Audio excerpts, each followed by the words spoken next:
Please welcome Hemant Mehta.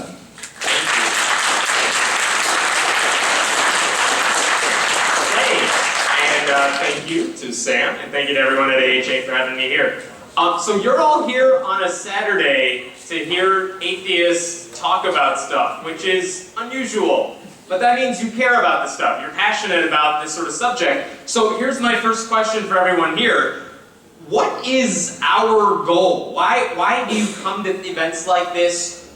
Why do you promote atheism, if that is what you do? Why do you care about this stuff so much? And you're welcome to just yell out ideas.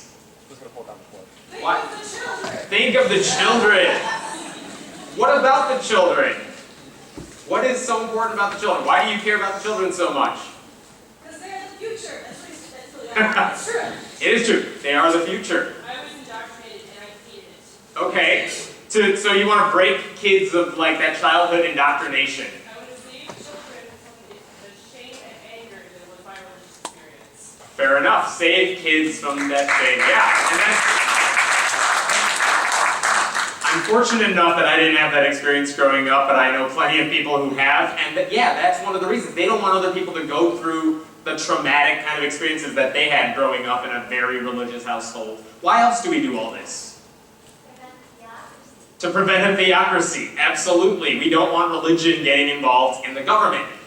So there's a lot of other reasons too. We want to foster a community. We want to make people more reasonable. We want them to think critically. And the best ways we can do this, we've been able to spread these ideas in so many ways. So think about how did all of you get connected to this sort of world? What was it, if you weren't raised as an atheist, if you are an atheist anyway, what was it that made you become an atheist? And again, yell out some stuff. What made you become an atheist? Internet. 90% of the crowd, that applies to. What else? That's very vague. How did logic help you? I mean, through what capacity? Just being able to think about things. Nice. I mean, and that's the thing. I think a lot of people would agree with you. I would agree with you too. And for me, it was same thing. It was the internet, but it wasn't a blog. It wasn't a YouTube video when I was growing up, and it wasn't any atheist book because I honestly didn't know there were books out there for atheists. So for me, it was seeing talking in chat rooms to people, and they would throw stuff at me, and it was just fascinating.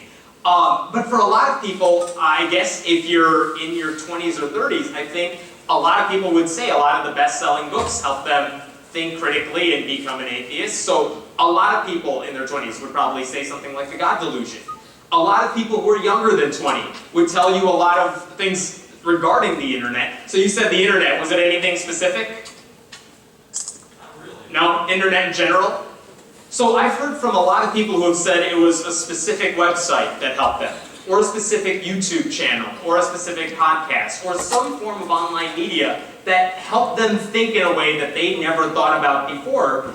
And I think that's hugely important. I think we need to recognize that a lot of people lose their faith through those channels. And if we want to help people, if we want to protect them, if we want to save the children, we have to understand where they're going and then try to reach out to people in those ways.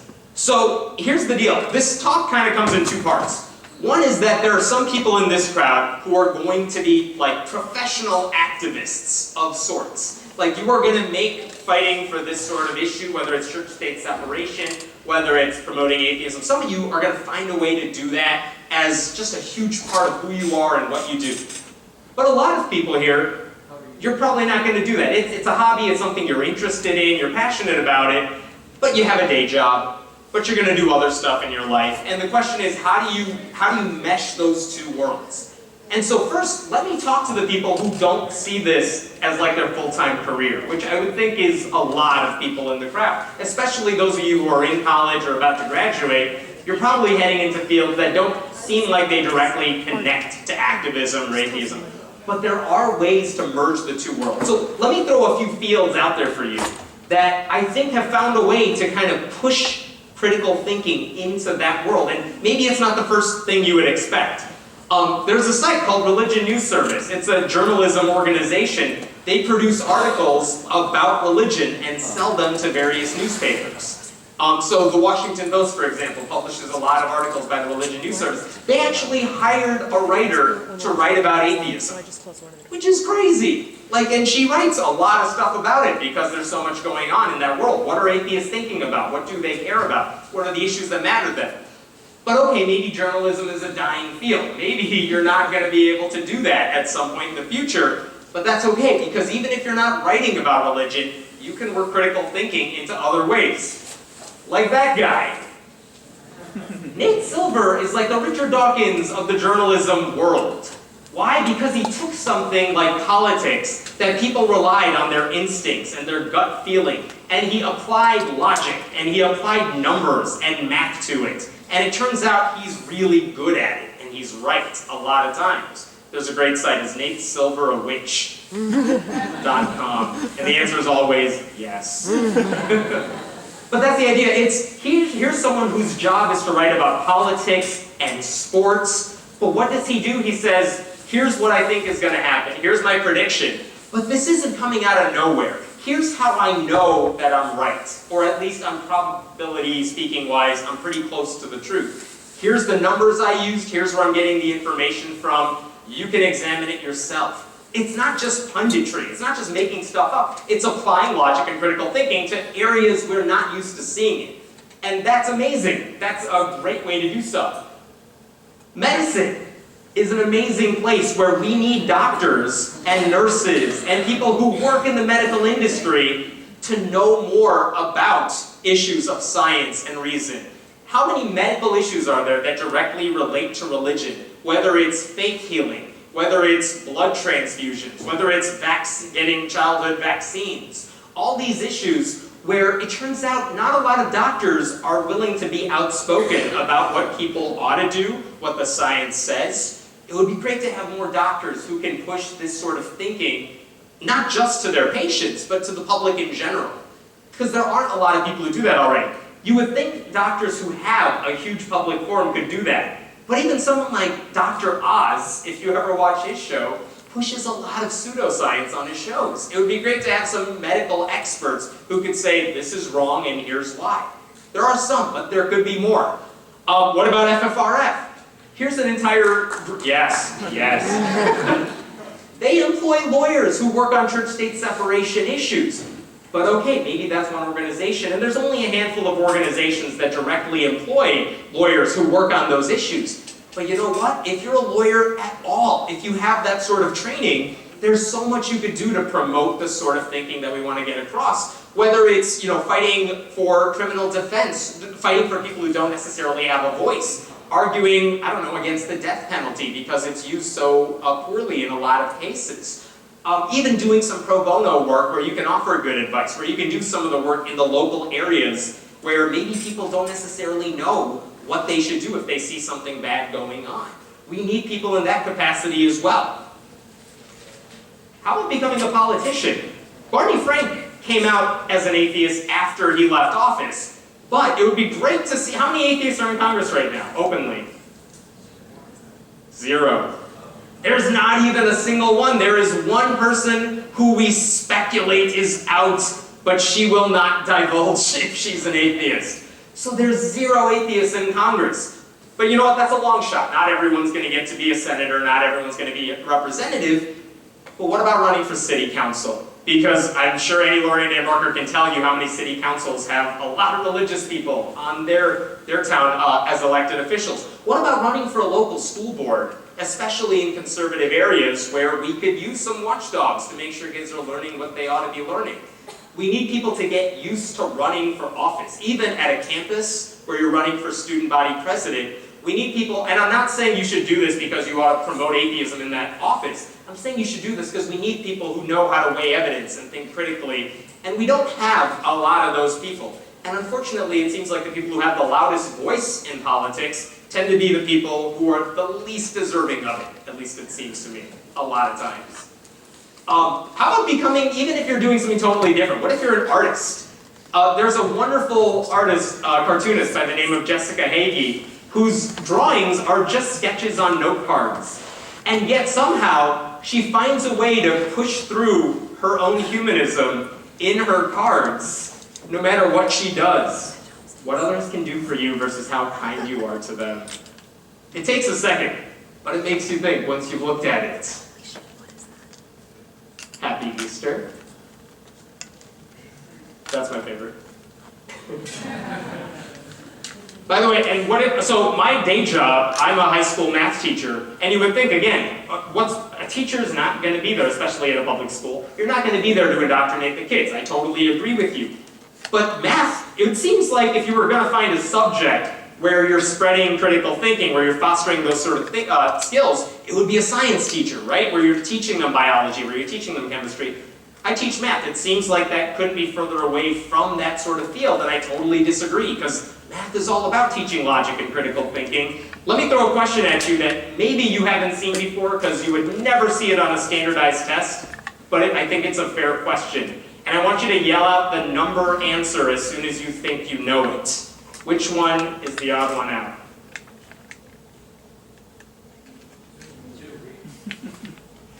Keep yelling. 1, 4, 2, 8, 3, 3. Argue with each other. You just heard someone next to you say something different.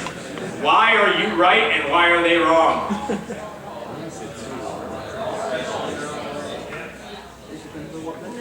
Right, yeah, you're right. By the way, there is a right answer to this.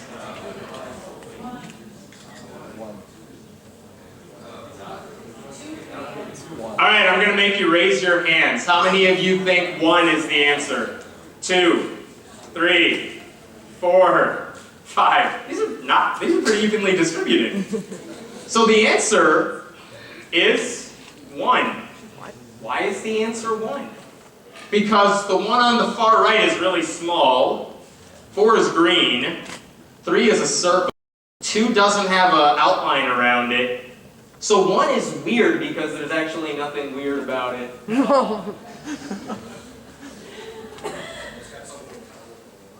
It has something in common with all the other ones, but none of the other ones do, and that's what makes number 1 stand out.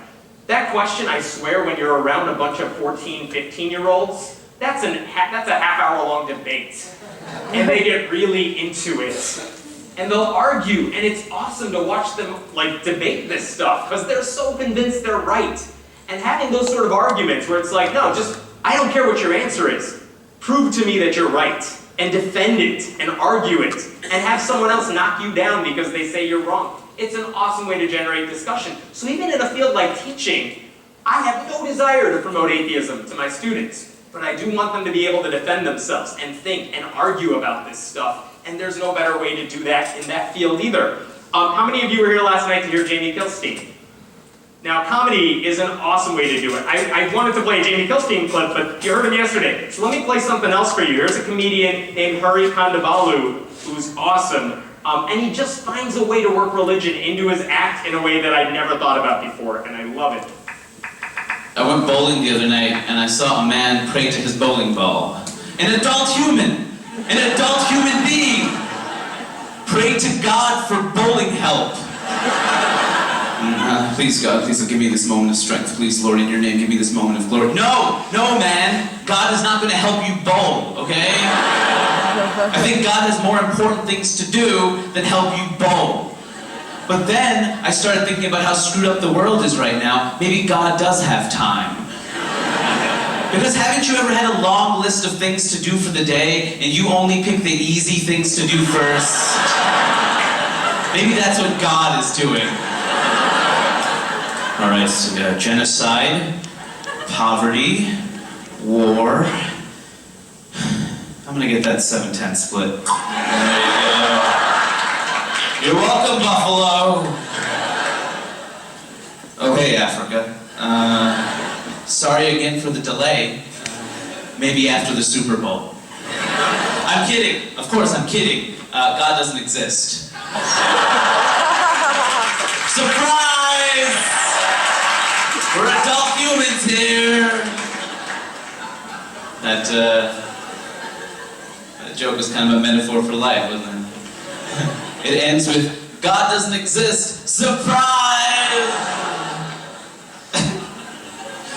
The point being, no matter what field you go into, I promise you there's going to be a way to spread the sort of values, that we all care about. And I hope that even if you don't want to be an out atheist, because I know that's uncomfortable for a lot of people, and I know it's not even like a viable option in some cases, there are things you can do to spread the things that we all care about, this sort of logic and critical thinking. So if organized atheism, if promoting atheism publicly isn't your thing, that's okay. I hope you can find another way to do it. But let's talk about something else though, which is that for those of you who do want to go public with your atheism, who have no problem openly saying, I'm an atheist, there are so many ways to do that now. But here's the thing, how many ways do we, and I mean that as like a huge broad atheist community, what ways do we use, what methods do we use to spread atheism? My general field is blogging, like that's the area that I've done for a long time, but what other ways have you seen atheists promote their ideas? Yell those out too. TV interviews, if you're lucky enough to be able to get those, yeah.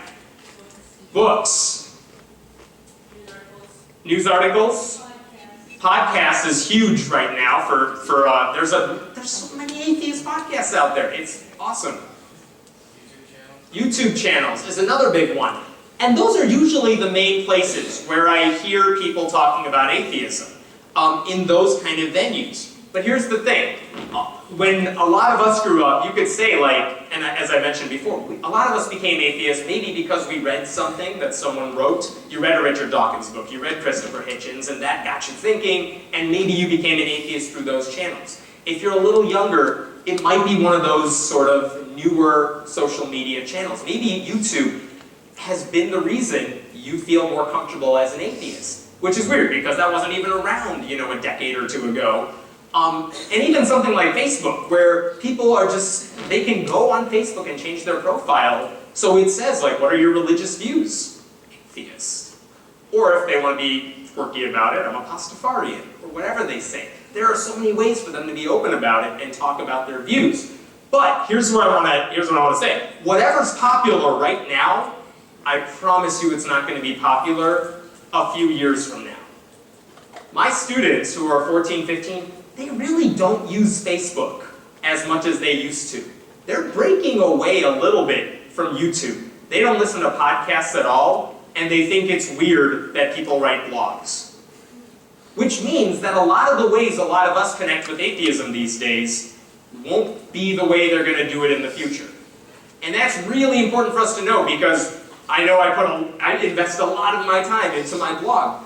But if I'm not reaching people who haven't heard all this stuff before, how much good is it really doing?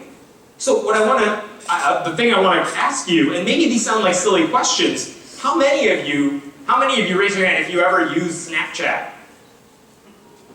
How many of you use it to spread atheism? How many of you have a Tumblr page and use it to spread atheism? Hey, nice. One person. How many of you have a Vine account? How many of you have heard of Vine? All right, that's good. There are so many ways out there that kids are using now that, one, people haven't heard of, but two, we don't use it to promote our ideas. And I'm not saying you should just get on these things for the sole purpose of doing it, but I'm saying there is so much new technology out there, and there will be. Like every week or two, there's some new thing that's going to be the next big thing.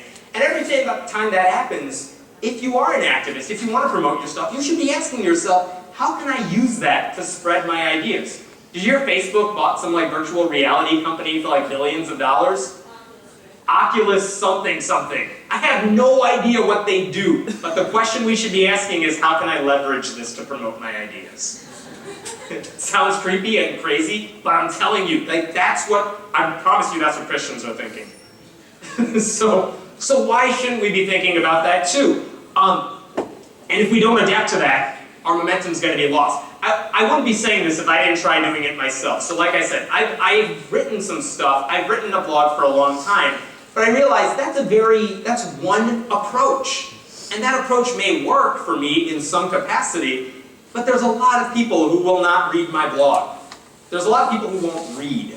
So it turned out I had this really cool opportunity last summer, where there was a professor outside of Chicago, where I'm from, and he said, I have an idea, I want to do a documentary. He teaches film, he teaches TV and media, And he said, I want to use those skills to kind of promote this idea that atheists are discriminated against, or it's really hard to be an atheist, especially in some areas. So, do you mind if I ask you some questions and I can get it on film? And I'd like to make a documentary about this. And, okay, cool, I've seen people try to do that before. Sometimes it works, sometimes it doesn't.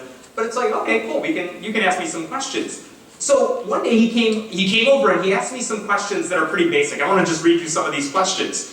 And the idea we had is that there's a lot of questions that anyone who becomes an atheist has to deal with at some point. Because when you become an atheist, it's not like a lot of your life changes outwardly, maybe very little changes, but you start rethinking a lot of those ideas you had from when you were religious. So what happens after you die? As an atheist, what do you think happens after you die? That's something for like personally, I had an answer for when I was growing up, that it totally changed when I stopped believing in God. So what goes through your mind when you start thinking that? Where do you get your morals from? Why are you still a good person? You have an answer for that when you're religious, but that answer changes when you become an atheist. How do you come out to people? To your parents, to your friends, to someone you're dating, which is really awkward. What obstacles am I going to face if I'm an atheist? Is atheism a religion itself? So we got together and we started answering some of these questions, and I didn't really know where he was going with this. He was going to interview a few people. But here's what he started to do that was really cool. He began a channel on YouTube just called Atheist Voice. And we started uploading one-off answers. Like, here's the question, what do you think happens when you die? And we'll take a 2-minute clip and we just stuck it up on YouTube. And what was weird is that people responded. And it's strange to say this, but there actually aren't too many great places where you can find answers to basic questions about atheism. Richard Dawkins, or someone who has that much of a reach, may talk about the big argument about God, but what about the day-to-day stuff that everyone has to deal with? There aren't so many places to find that. So when this question goes up on YouTube, people started watching it. And all they did, how did they find the video? They would just search for atheist. They would search for atheism or religion, and this stuff would come up. And so we started doing that more often. We started asking more questions that are just basic questions that a lot of atheists have to deal with. And then we started throwing in other ones to the mix. Why not talk about current events? Well, like whatever's going on. If you guys heard, Ayaan Hirsi Ali was offered an honorary degree, and then the school that offered it rescinded it because apparently they Googled her name after they gave it to her.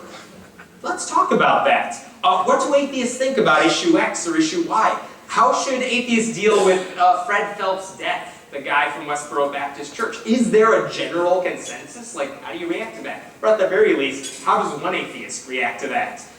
Is atheism bad for business in Hollywood? Because we see all these Christian movies out right now, and there's still more on the way. So how come there aren't any movies that reflect kind of atheism as a whole? Is there a reason for that? Was it a good or bad idea for Bill Nye to debate Ken Ham? We started asking a bunch of these questions, and then one of the things we thought about is BuzzFeed, because they're really popular. And how did they get really popular? They just post a lot of lists. So we started making some lists, like what are things no one should ever say to an atheist? And we came up with a bunch of things, and I want to show you a clip from that video, 15 things you shouldn't say to an atheist. So a question comes up, what are things Christians should not say to atheists? First one, where do you get your morality from? Don't assume that because we're atheists, we don't have morals. We all have morals, we all have ethics. Ours don't derive from a holy book. And I would hope that your Bible isn't the only reason you're not out there killing everybody in sight. Do you not believe in anything? Your life must be so empty. It's like, no, I don't believe in God. I believe in plenty of other things, and there's a lot of other things that give my life meaning.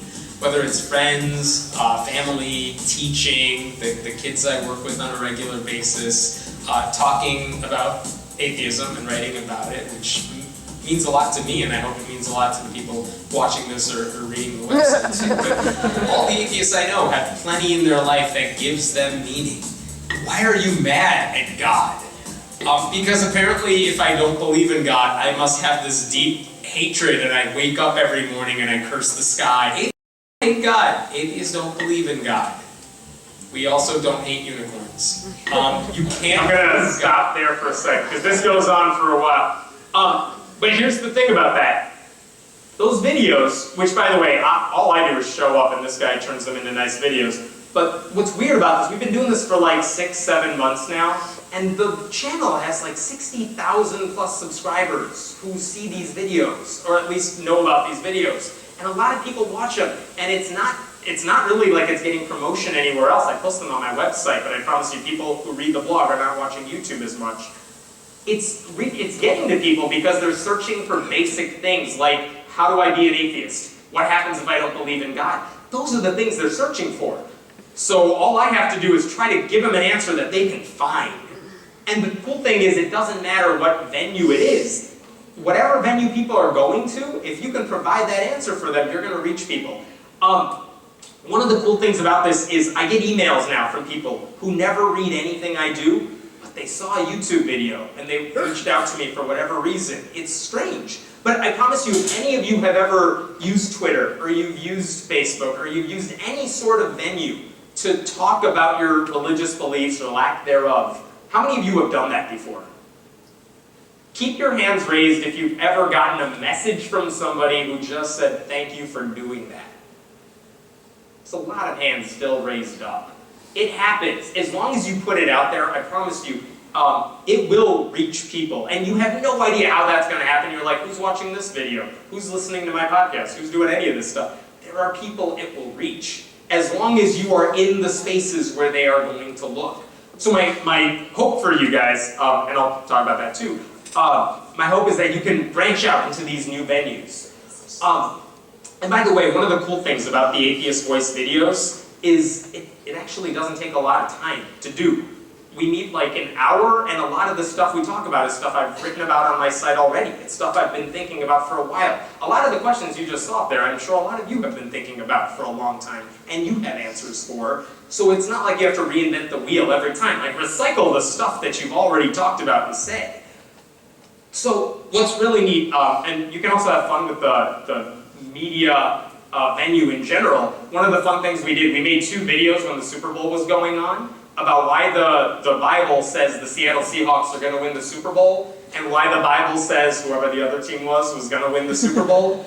And we made both of those videos because, hey, guess what? The Bible can defend whatever you want it to defend.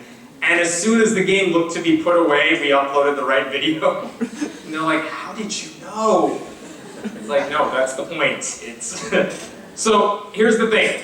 After all this, how many of you have read The God Delusion? How many of you were atheists when you read The God Delusion already? And if you're like me, I was an atheist too when I read The God Delusion. I read it and I'm like, yeah, I've heard it before. I didn't learn anything from the book because I kind of already knew that stuff. It wasn't new information to me. But have you heard of the phrase new atheism? It's a weird phrase because there's nothing new about it. It's all the same ideas people have had for a long time. But what was cool about the best-selling books, what's cool about all these videos and podcasts and everything, is that they're taking the same old ideas, but they're reaching new crowds with it. Because there are people who use all the different types of social media that have never seen it before. And that's so powerful. Like, to take those old ideas and reach a new audience with it. And so I hope if you can find a way to just start speaking, start talking about the stuff you believe in some, whatever it is, social media app that you use, it's going to reach people.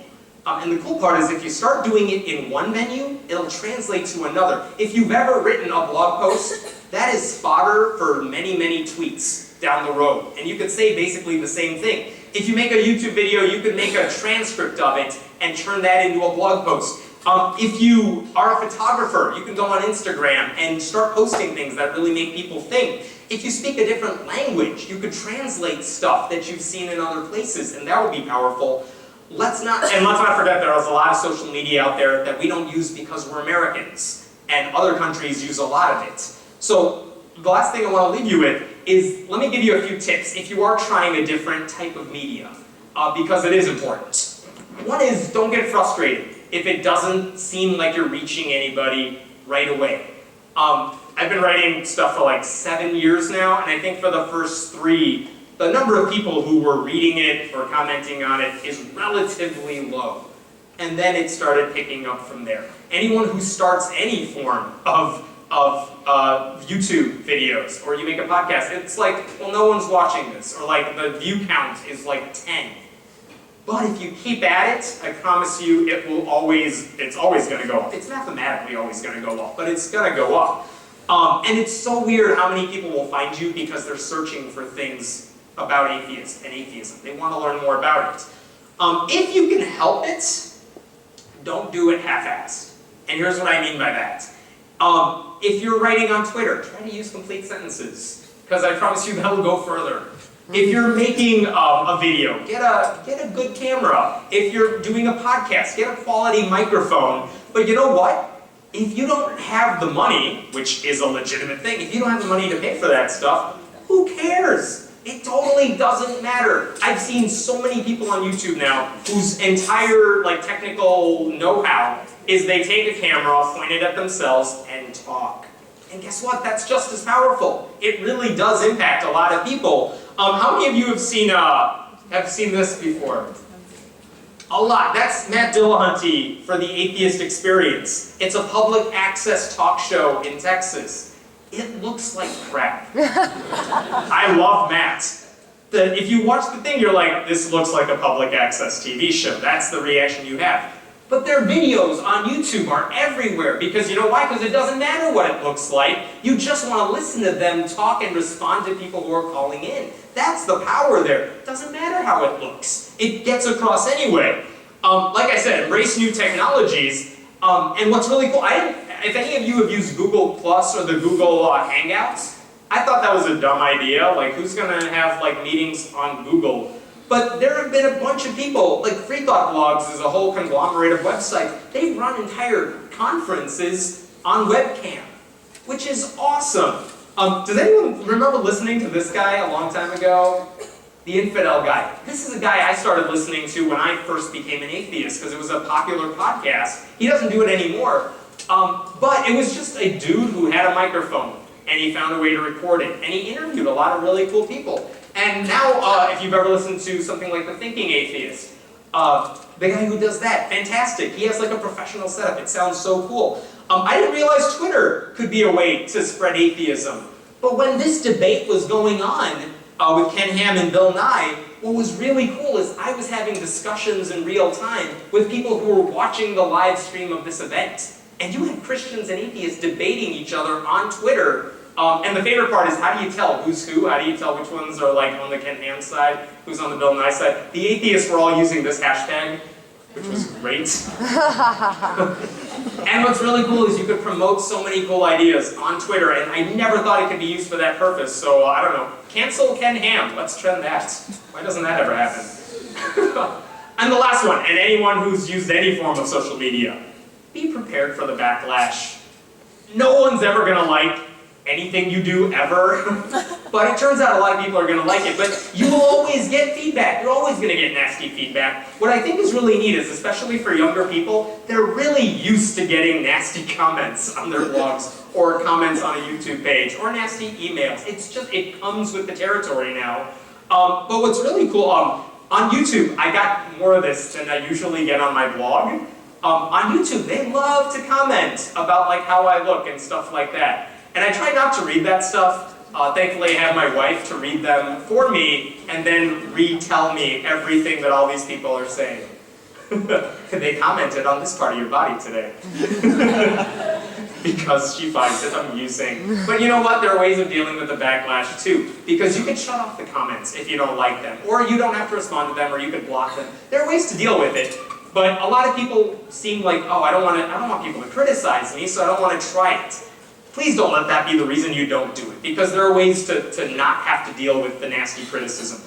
So finally, I want to give you one more thing, which is that the takeaway lesson from all of this, a new format, whatever you use, a new format is going to let your old ideas reach a new audience. And it's so cool. It's amazing how much reach you can have no matter what you do.